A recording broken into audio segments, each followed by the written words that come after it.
नमस्कार, आप देख रहे हैं युग करवट न्यूज और आपके साथ मैं हूं शोभा भारती। पेश है आज का हमारा न्यूज बुलेटिन। आइए नजर डालते हैं आज के हेडलाइंस पर। योगी आदित्यनाथ ने ली मुख्यमंत्री पद की शपथ। फिर बढ़ी डीजल पेट्रोल की कीमत, कांग्रेस ने किया प्रदर्शन। और गाजियाबाद के बाजारों में सफाई के लिए नगर निगम का नया प्रयोग। योगी आदित्यनाथ ने अपने दूसरे कार्यकाल की शपथ ली। शपथ से पहले पूरा दिन चर्चाओं का दौर चलता रहा। किसे मंत्री पद मिलेगा और किसे नहीं, इसको लेकर क्यास लगते रहे। मैं आदित्यनाथ योगी ईश्वर की शपथ लेता हूं कि मैं विधि द्वारा स्थापित भारत के संविधान के प्रति सच्ची श्रद्धा और निष्ठा रखूंगा। मुख्यमंत्री के रूप में योगी आदित्यनाथ ने शपथ ली। उनके साथ 52 मंत्रियों ने भी शपथ ली है। 18 कैबिनेट मंत्री और 34 राज्य मंत्री को शपथ दिलाई गई। इनमें 14 स्वतंत्र प्रभार के मंत्री हैं। कुछ लोगों को खुशी मिली तो कुछ के हाथ मायूसी लगी। पिछली सरकार में उप मुख्यमंत्री रहे दिनेश शर्मा, वरिष्ठ मंत्री मोहसिन रजा, श्रीकांत शर्मा को मंत्रिमंडल में जगह नहीं मिली है। इस तरह गाजियाबाद के विधायक अतुल गर्ग को भी मंत्री नहीं बनाया गया है। साहिबाबाद विधायक सुनील शर्मा को मंत्री बनाए जाने की चर्चा थी, मगर उन्हें भी स्थान नहीं मिला। गाजियाबाद से नरेंद्र कश्यप को स्वतंत्र प्रभार राज्य मंत्री बनाया गया है।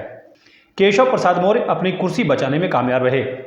ब्रजेश पाठक का प्रमोशन हुआ है, उन्हें उप मुख्यमंत्री बनाया गया है। इसी के साथ सूर्य प्रताप शाही, सुरेश खन्ना, स्वतंत्र देव सिंह, बेबी रानी मौर्य, लक्ष्मी नारायण चौधरी, जयवीर सिंह, धर्मपाल सिंह, नंद गोपाल गुप्ता नंदी, भूपेंद्र चौधरी, अनिल राजभर, जितिन प्रसाद, राकेश सचान, अरविंद कुमार शर्मा, योगेंद्र उपाध्याय, आशीष पटेल और संजय निषाद को कैबिनेट मंत्री बनाया गया है। नितिन अग्रवाल, कपिल देव अग्रवाल, रविंद्र जायसवाल, संदीप सिंह, गुलाब देवी, गिरीश चंद्र यादव, धर्मवीर प्रजापति, असीम अरुण, जेपीएस राठौर, दयाशंकर सिंह, नरेंद्र कश्यप, दिनेश प्रताप सिंह, अरुण कुमार सक्सेना और दयाशंकर मिश्र को स्वतंत्र प्रभार का मंत्री बनाया गया है। इसके साथ ही मंगेश्वर सिंह, दिनेश खटीक, संजय गौड़, बलदेव सिंह ओलख, अजीत पाल, जसवंत सैनी, रामकेश निषाद, मनोहर लाल मन्नू, संजय गंगवार, ब्रजेश सिंह, केपी मलिक, सुरेश राही, सोमेंद्र तोमर, अनूप प्रधान, प्रतिभा शुक्ला, राकेश राठौर, रजनी तिवारी, सतीश शर्मा, दानिश आजाद अंसारी और विजय लक्ष्मी गौतम को राज्य मंत्री बनाया गया है। ब्यूरो रिपोर्ट, युग करवट। 2 दिन से लगातार पेट्रोल डीजल की कीमतें बढ़ रही हैं। आज भी 80 पैसे प्रति लीटर की बढ़ोतरी की गई है। आम आदमी महंगाई से त्रस्त है। पेट्रोलियम कंपनियों ने पेट्रोल डीजल के नए रेट जारी कर दिए हैं। एक दिन की राहत के बाद आज फिर पेट्रोल डीजल के दाम में बढ़ोतरी हुई है। ईंधन की कीमतों में आज दिल्ली समेत अधिकतर शहरों में 80-80 पैसे की बढ़ोतरी की गई है। दिल्ली में 1 लीटर पेट्रोल की कीमत 97 रुपये 81 पैसे हो गई है, जबकि डीजल की कीमत 89 रुपये 7 पैसे है। मुंबई में पेट्रोल 112 रुपये 51 पैसे प्रति लीटर की दर से बिक रहा है, जबकि डीजल 96 रुपये 70 पैसे पर है।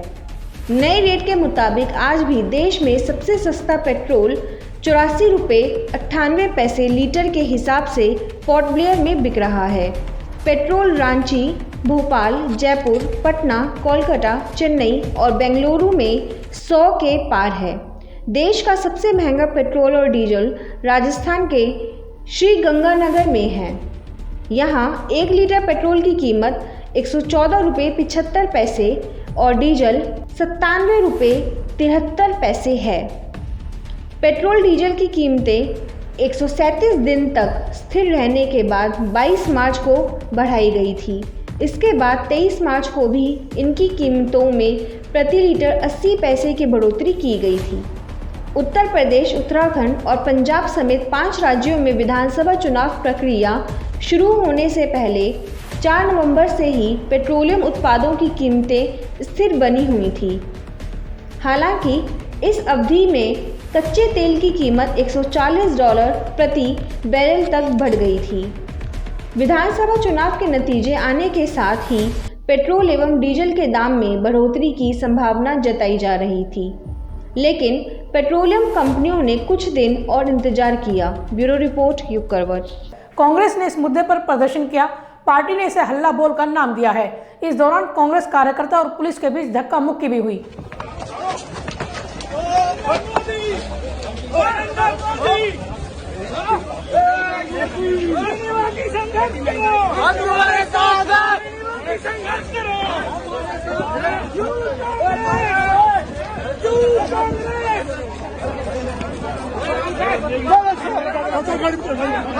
गौतम बुद्ध नगर में दिल को दुखने वाली घटना सामने आई। यहां गन्ने का रस बेचने वाले एक गरीब की मशीन को अधिकारी जबरन उठाकर ले गए। स्थानीय लोगों ने इसका विरोध भी किया, मगर किसी ने उनकी बात नहीं सुनी। लोग नोएडा प्राधिकरण को जमकर ट्रोल कर रहे हैं। बाबा के बुलडोजर की हर तरफ चर्चा है। बाबा का बुलडोजर माफियाओं की संपत्ति पर चलता है तो लोग ताली बजाते हैं, मगर जब यही बुलडोजर नोएडा में चला तो लोग कराहा उठे, क्योंकि यहां बुलडोजर एक गरीब के रोजगार पर चल गया। सतीश गुजर नाम का व्यक्ति गन्ने का रस बेचकर परिवार पाल रहा था। अपनी मशीन को लेकर नोएडा की सड़क पर जा रहा था। प्राधिकरण के बुलडोजर ने इसकी मशीन को अपने कब्जे में ले लिया। सतीश रोता गिड़गिड़ाता रहा, मगर अफसर का दिल नहीं पसीजा।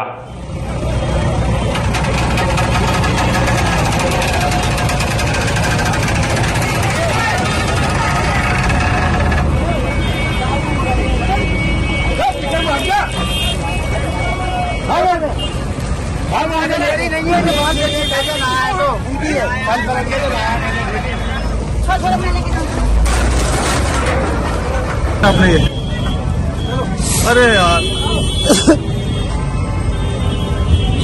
कोई बात नहीं, हम खर्च करके दिया तो साहब, मैं तो निकल के जा रहा था, यहाँ खड़ा भी होता हूँ मैं।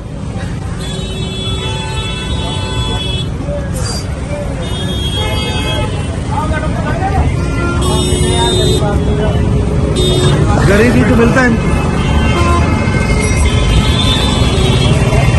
80,000 की मशीन उधार मांग कर खरीदी थी। रोज 400 से 500 की बिक्री होती थी, जिससे परिवार पल रहा था, मगर अब खाने के भी लाले हो गए हैं। बाबा के इस बुलडोजर ने गरीब की कमर तोड़ दी है। लोग बाबा से न्याय की गुहार लगा रहे हैं। ब्यूरो रिपोर्ट युग करवट। गाजियाबाद नगर निगम ने 10 नई मशीनें खरीदी हैं। इनसे बाजार में सफाई की जाएगी। सबसे खास बात यह है कि इसे एक बार चार्ज करके 6 घंटे तक काम में लिया जा सकता है। इससे नगर निगम को काफी बचत होगी।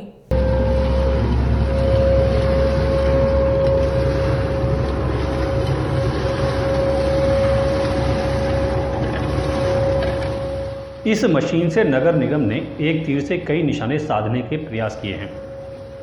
इसका नाम है जोलीटर पिकर। ये इलेक्ट्रिक मशीन है। एक बार चार्ज करने के बाद 6 घंटे तक काम करती है। इसका उपयोग गाजियाबाद के बाजारों में सड़कें साफ रखने के लिए किया जाएगा। अभी नगर निगम ने ऐसी 10 मशीनें खरीदी हैं। ये मशीन है जो लीटर पिकर बोलते हैं इसको। ये सक्शन बेस्ड होती है और इलेक्ट्रिक बेस है, ना सीएनजी से ना डीजल से चलती हैं। एक बार चार्जिंग करने के बाद 6 घंटे लगातार काम करती हैं। 10 हम लोगों ने 15 वित्त से हम लोगों ने इनको प्रिक्योर किया है। और जो मार्केट एरियाज हैं जहाँ पे रेगुलरली ये चीज़ें पड़ी रहती हैं, पॉलिथीन वगैरह या डिस्पोजेबल ग्लास वगैरह, तो रेगुलरली ये मशीन उन मार्केट एरियाज में रहेंगी, तो जो सड़कें हैं, हमारी गलियां जो है साफ रहेंगी, जिससे अदरवाइज वो ड्रेन में जाके ऐड हो जाती हैं और फिर ड्रेन्स को भी चौक कर देती हैं। तो ये सक्शन बेस्ड है। जब पूरा भर जाएगा तो इसको ले जाके हम खाली कर देते हैं। तो ये पर्पज है मशीन्स का। टोटल 10 है। मेन मार्केट एरियाज में इसको हम देंगे। इस मशीन से नगर निगम को कई फायदे हैं। छोटी होने की वजह से बाजारों की गलियों में भी जा सकती है। इलेक्ट्रिक है तो पेट्रोल, डीजल और सीएनजी का खर्चा भी नहीं है। ब्यूरो रिपोर्ट युग करवट। गाजियाबाद पेरेंट्स एसोसिएशन किताब एक्सचेंज मेला लगा रहा है। मेले का दूसरा चरण कल शनिवार को आयोजित किया जाएगा। लोग विजयनगर सेक्टर 9 के रामलीला मैदान में किताबें बदल सकते हैं। आप सभी जानते हैं गाजियाबाद पेरेंट एसोसिएशन लगातार 5वें वर्ष अपना कॉपी किताब ड्रेस एक्सचेंज मेला लगा रहा है और इस किताब कॉपी एक्सचेंज मेले का प्रथम चरण अभी 20 और 21 तारीख को शास्त्री नगर में संपन्न हुआ है, जिसमें हजारों अभिभावकों ने आपस में किताब कॉपी एक्सचेंज करके इस मेले का लाभ उठाया। अब हमारा दूसरा चरण 26 और 27 तारीख को सेक्टर 9 की रामलीला ग्राउंड में विजयनगर में प्रारंभ होने वाला है। मैं इस वीडियो के माध्यम से आप सभी अभिभावकों को इस मेले में आने के लिए आमंत्रित करता हूं और आप सभी से निवेदन करता हूं कि ज्यादा से ज्यादा संख्या में इस बुक एक्सचेंज मेले में आकर आप कॉपी किताब एक्सचेंज आपस में करें, जिससे कि हम पर्यावरण को सुरक्षित रख सकें और जो देश में कॉपी किताब प्रिंटिंग के नाम पे लाखों करोड़ों पेड़ों को काटा जाता है, उन पेड़ों को कटने से बचाया जा सके। गाजियाबाद में टीबी दिवस मनाया गया। इसके लिए हिंदी भवन में कार्यक्रम का आयोजन हुआ, जिसमें 4000 संक्रमित बच्चों को संस्थानों ने गोद लिया। यहाँ बीमार बच्चों को किट भी बांटी गई। गोद लिए गए बच्चों के इलाज का खर्च संस्था ही उठाएगी। विश्व टीबी रोग दिवस के अवसर पर जिले के विभिन्न संगठनों ने टीबी रोग से पीड़ित 4000 से अधिक मरीजों को गोद लिया है। अब ये संगठन इन मरीजों के खानपान से लेकर उनके इलाज संबंधी व्यवस्था करेंगे। टीबी से पीड़ित 100 बच्चों को भी स्वास्थ्य विभाग द्वारा गोद लेकर उन्हें पोषण किट प्रदान की गई है।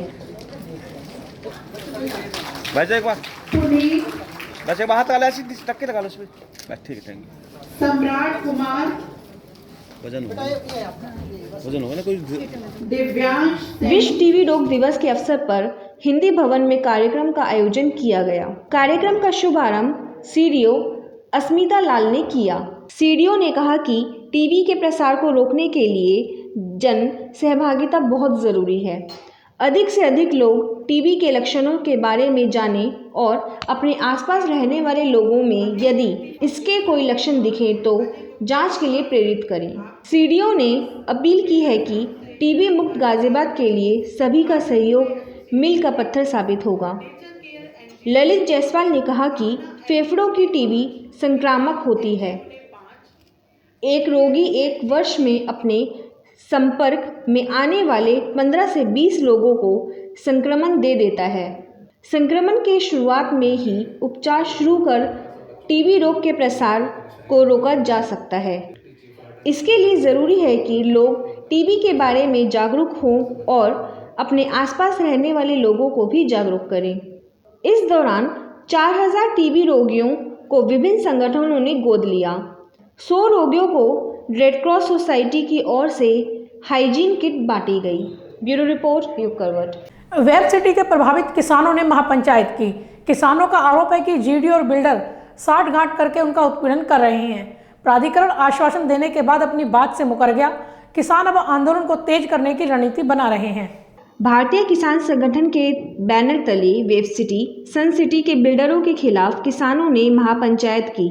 किसानों ने महापंचायत में आरोप लगाया कि बिल्डर लगातार अपनी मनमानी कर रहे हैं, लेकिन जीडीए किसानों की कोई सुध नहीं ले रहा है। और हमारी मांग जो है, हमारे बमेटे गांव में कोई पैसा नहीं किसान ने उठाया, ना कोई प्रशासन ने अपनी दबंगाई में बमेटे गांव की जमीन छीन ली। खड़ी फसल, वो वीडियो हमारे पास है, खड़ी फसल पर ट्रैक्टर चला दिए।